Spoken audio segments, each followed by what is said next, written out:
பாடுவோமே, ஆனந்த சுதந்திரம் அடைந்து விட்டோமே என்று ஆடுவோமே பல்லு பாடுவோமே என்று பாரதியாரின் வாக்கிற்கு இணங்க நம்ம சுதந்திரம் வந்து சும்மா கிடைக்கவில்லை சுதந்திரம் அப்படின்னு சொல்லியிருக்காங்க. அது மாதிரி நம்ம சும்மாவே வந்து சுதந்திரத்தை வாங்கவே இல்லை.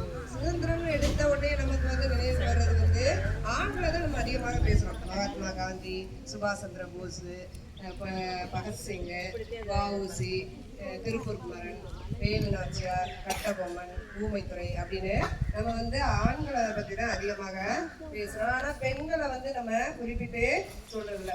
உடனே பெண்கள் அப்படின்னு சொன்ன உடனே நம்ம ஞாபகத்துக்கு வர்றது வேலு நாச்சியார் வர்றாங்க. அதுக்கப்புறம் இப்போ குயிலி வர்றாங்க. இப்போ ஓரளவு குயிலியை வந்து நாம் எல்லாருமே நம்ம தெரிஞ்சுக்கிற அளவுக்கு பாடத்துலேயே வந்து நமக்கு கொடுத்துட்டாங்க.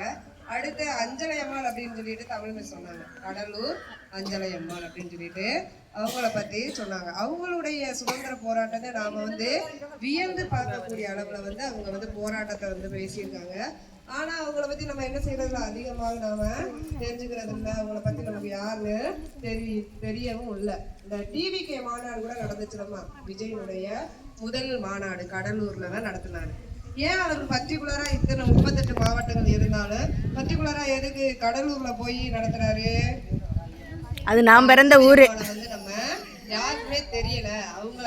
அவர் வந்து மாநாடு நடத்தின பின்னாடிதான் கூகுள்ல வந்து சர்ச் பண்ணி பார்த்ததுல டாப்ல போனது வந்து அந்த அம்மாவுடைய வரலாறு வந்து. அதுக்கப்புறம் தான் எல்லாரும் வந்து தெரிஞ்சுக்காங்க அந்த அம்மா வந்து யாரு அப்படின்றத. அதுக்கப்புறம் தான் வந்து கூகுள்ல வந்து சர்ச் பண்ணி பார்க்கும் பொழுது அதிகப்படியாக டாப் மோஸ்ட் சர்ச்சிங்ல வந்து நம்ம கூகுள்ல போனது வந்து கடலூர் அஞ்சலை அம்மாவை தான் நம்ம சர்ச் பண்ணி பார்த்துருக்கோம். அவங்க வந்து 5ஆவதாமா படிச்சிருக்காங்க. கடலூர்ல பிறந்து 5ஆம் வகுப்பு வரை தான் படிச்சிருக்காங்க. ஆனா பெண்களுக்கு வந்து என்ன செய்யவே அந்த காலத்துல கல்வி என்பது மறுக்கப்பட்டது. பெண்களை வந்து வீட்டுக்குள்ளேயே தான் என்ன செஞ்சாங்க, பூட்டி வச்சாங்க.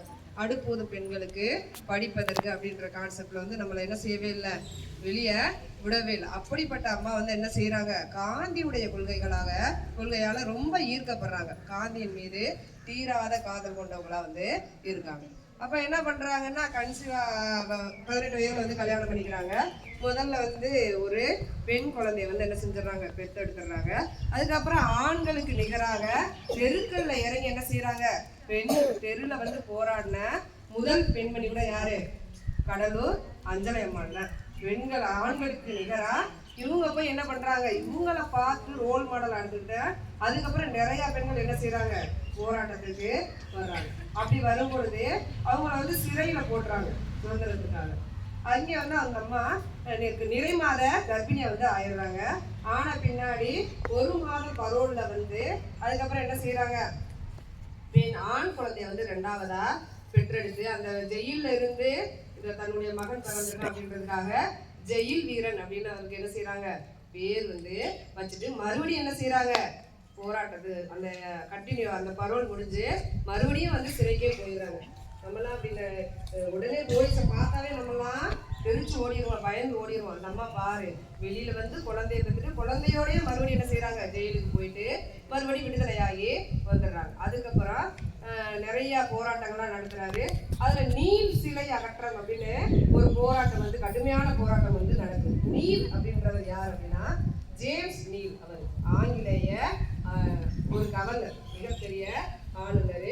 அவர் வந்து என்ன செய்யறாருன்னா நம்ம சுதந்திரத்துக்காக பாடுபடக்கூடிய நம்மளுடைய மக்களை எல்லாரையுமே கொன்று மரங்கள்ல வந்து தூக்கு போடுறாரு. எவ்வளவு ஒரு கொடூரமான செயல் பத்தியா, மரங்கள்ல கொடூரமாக தூக்கு போட்டு அதை வந்து பார்த்து சிரிக்கிறார். யாராவது போராட்டத்துக்கு சுதந்திரத்துக்காக போராடினா உங்களுடைய நிலையை இல்லை அப்படின்னு சொல்லிட்டு அவர் சொல்றாரு.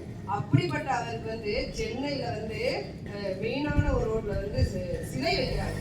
எவ்வளவு வன்மையா வந்து நம்ம கண்டிக்கக்கூடிய ஒரு செயல். அவர் நம்ம மக்களை வந்து தூக்குல போட்டு நம்மளை பயமுறுத்துறாரு. அவருக்காக சிலை நம்ம நாட்டுல. அப்ப இதை விடலாமா, விடக்கூடாது. அதனாலதான் என்ன பண்றாங்க, நீல் சிலை அகற்ற போராட்டம் அப்படின்னு சொல்லிட்டு ஒரு போராட்டம் நடத்துறாங்க. எவ்வளையோ ஆண்கள் இருக்காங்க, ஆனா எல்லாரும் வந்து சும்மா போராடிட்டு தான் இருக்காங்க.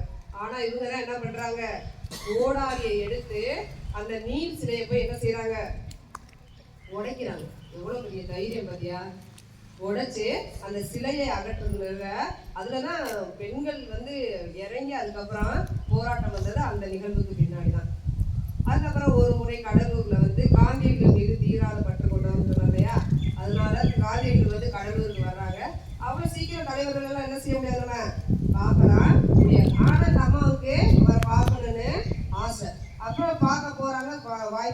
தவிர்க்கப்படுது.